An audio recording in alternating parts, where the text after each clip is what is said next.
Yes, welcome back. So in the previous video, we've been discussing about the that is about forging. Then we have been discussed about the defects in the forging. So then we have been discussed about the what are the types of forging. That is, then we have been discussed about the hot working and then cold working. So all this we have been discussed about in the metal forming. So now we're coming to the extrusion. So extrusion is one of the process. It's not similar to the forging, but it is also one of the process where we want to fill the material to get in a required shape of a size. What the die shape is there, same form will be done, but the method of making in a material is different. So that is what we're going to be discussing about in the extrusion.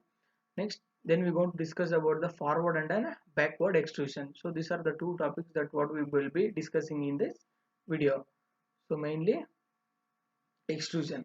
So they coming to the extrusion. So extrusion is a process in which the metal is subjected to the plastic flow. As we know that plastic deformation is where the material cannot able to be regained shape, size or any structure, or even after the removal of the load. Means once the material reaches to the plastic stage, automatically the material cannot able to be regained its shape, size or any structure. So the extrusion is a process in which the metal is subjected to the plastic flow by enclosing the metal into a closed chamber. So we're going to make the metal in, or we're going to make a metal subjected to the plastic flow where the metal will be in a closed chamber in which the only opening will be provided through the die. So the metal will be completed filled with the die. So only the opening will be provided in the through the die, means what the shape will be there, same shape, what the shape of the die will be there, same shape will be formed on the material. So the extrusion is nothing but we are going to apply some of forces in a closed chamber where the material will going to be fixed, or the material will going to be stick to the what the shape of the die will be there, same shape will be formed. So by subjected to the plastic flow enclosing the material in a closed chamber, this is what we call it as an extrusion.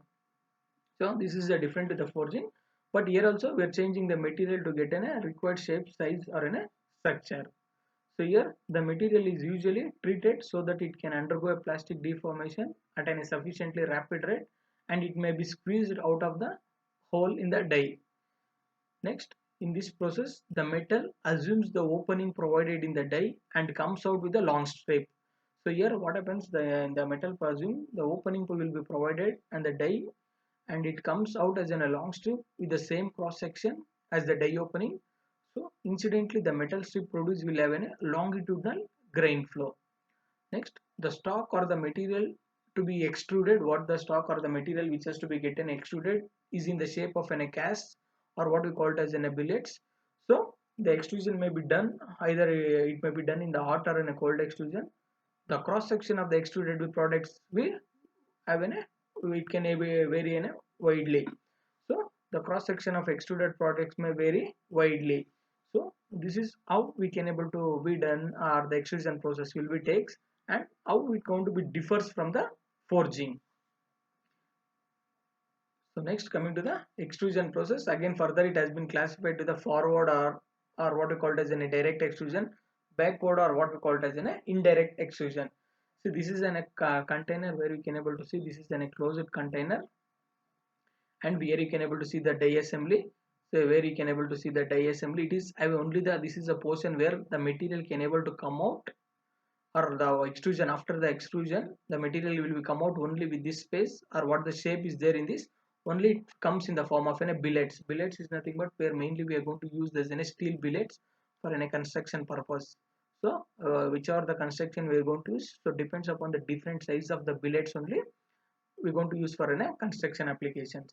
So it is in a closed container. So this is in a die assembly. So what happens, so here the material which will be filled, the workpiece has been placed, and now the ram is nothing but this is an die assembly, only the material have a possible chances to come out only in this shape or only at this particular place. So now what happens next is, so when we are going to place as in a material here, now the ram, the function of a ram is here, we're going to apply the force on the ram. Now what happens when you want to apply the force on the ram, so here also the dies are objecting the material, and here we're going to apply the force. Now the force will be acting on the both sides.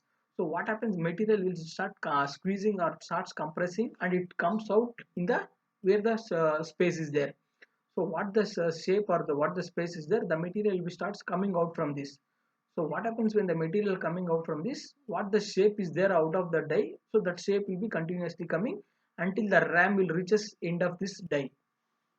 So now the square material will be formed, or it will be converted in the form of a billet, right? So here the square of material will be converted in the form of a billet by applying a force on the ram. So in the closed container. So this is what after the before the product, this is now after the product extrusion product, this is the extrusion product. So this is how the extrusion process will takes place, or how the extrusion process will works here. So this is what we call as a forward or a direct extrusion. So in this process, the material to be extruded is in the form of a block, and it is heated to requisite temperature, and then it is transformed inside the chamber. After once heating the material, we are going to put into the chamber. Then in the front portion of the chamber, the die with an opening, the shape of the cross section of the extruded product will be fitted. Next, the block of a material is pressed from behind by means of a ram and a follower. Since the chamber is closed, all the sides of the heat material will be forced and squeezed through the die opening in the form of a long strip of a required cross section. So by using this method, we can able to extrude. The extrusion process will takes place in the forward extrusion process. Coming to the backward, or what we call it as an indirect extrusion process. So here how the workpiece where we are going to place, and we are going to be indirectly the forces will be which will be going to apply. So this is a chamber and this is a die. So the force, or what the ram or an hollow force which is applied in the opposite direction. So here what happens, so the workpiece which we are going to be compressed onto the dies. So similarly, where the workpiece or the dice which is coming out, it is coming out from the where the space is provided. Now what happens, because of the force which we are going to apply on the dice, the workpiece is already placed in between the, that is in the closed chamber.